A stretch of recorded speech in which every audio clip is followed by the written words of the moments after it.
नमस्कार दोस्तों, स्वागत है आपका मेरे YouTube चैनल में। आज मैं आपको अंक की मात्रा वाले शब्द पढ़ाने जा रही हूँ। अंक की मात्रा को किसी भी अक्षर के ऊपर बिंदी के रूप में लगाया जाता है तथा अंक की मात्रा को अनुस्वार भी कहते हैं। आइए अब हम अंक की मात्रा वाले शब्द जान लेते हैं। सबसे पहले आता है अंग, अर्थात मानव शरीर का हिस्सा, जैसे हाथ, पैर, नाक, कान इत्यादि। फिर आता है कंठ, यानी गला या गले का भीतरी भाग। उसके बाद आता है संग। संग का अर्थ होता है एक साथ मिलकर रहना, जैसे गांव में लोग मिलजुल कर रहते हैं। फिर आता है मंत्र।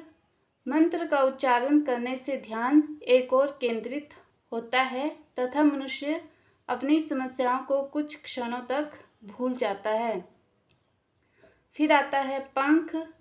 पक्षियों के शरीर का वो अंग होते हैं जिनकी सहायता से वो हवा में उड़ते हैं। उसके बाद आता है अंत, यानी समाप्ति, जैसे किसी बात या कार्य की समाप्ति होना। उसके बाद आता है बंद। इसका अर्थ होता है ढक के रखना। उदाहरण के लिए पानी के घड़े को ढक कर रखो। फिर आता है छंद। छंद संस्कृत भाषा का शब्द है जिसके रचयिता आचार्य पिंगल को माना जाता है। उसके बाद आता है संघ, अर्थात संगठन, लोगों का ऐसा समूह जो सामान्य हितों तथा सामान्य उद्देश्यों की प्राप्ति के लिए इकट्ठा होता है। फिर आता है रंग। इंद्रधनुष में 7 रंग शामिल होते हैं।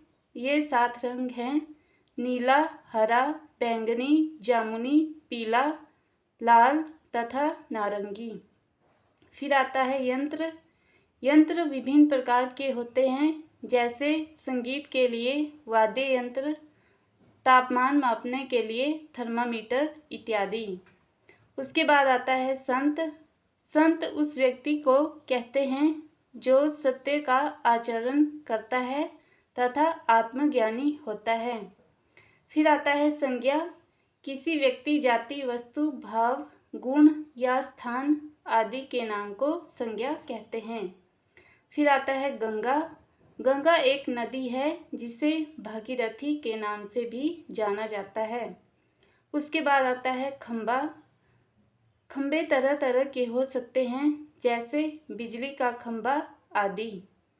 फिर आता है पंगा, अर्थात शत्रुता या दुश्मनी। उसके बाद आता है लंका। लंका एक पौराणिक द्वीप है जिसका उल्लेख रामायण में किया गया है। उसके बाद आता है पंजा। पंजा 5 उंगलियों के समूह को पंजा कहते हैं। फिर आता है शंकर, अर्थात भोलेनाथ। उसके बाद आता है मंगल। मंगल सौरमंडल का चौथा ग्रह है। उसके बाद आता है पतंग। पतंग धागों के सहारे उड़ने वाली वस्तु है जो धागे पर पड़ने वाले तनाव पर निर्भर करती है। फिर आता है कंगन।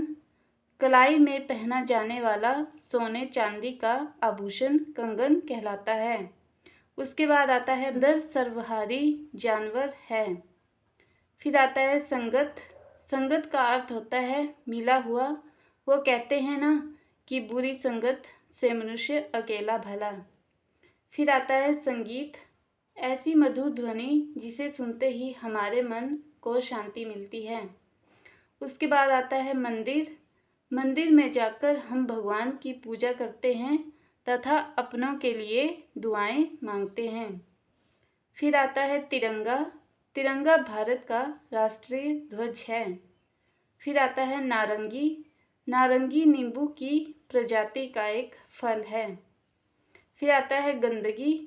किसी जगह पर बहुत सा कूड़ा इकट्ठा हो उसे गंदगी कहते हैं। फिर आता है रंगमंच।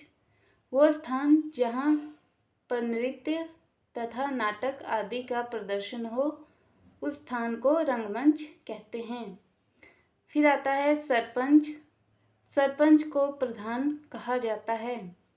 उसके बाद आता है शतरंज। शतरंज एक खेल है जो दो प्रतिद्वंदियों द्वारा एक चौकोर बोर्ड पर खेला जाता है। उसके बाद आता है पंचायत। पंचायत में लोगों के कल्याण के लिए कार्य किए जाते हैं। आशा करती हूँ कि आपको मेरी यह वीडियो अच्छी लगी होगी।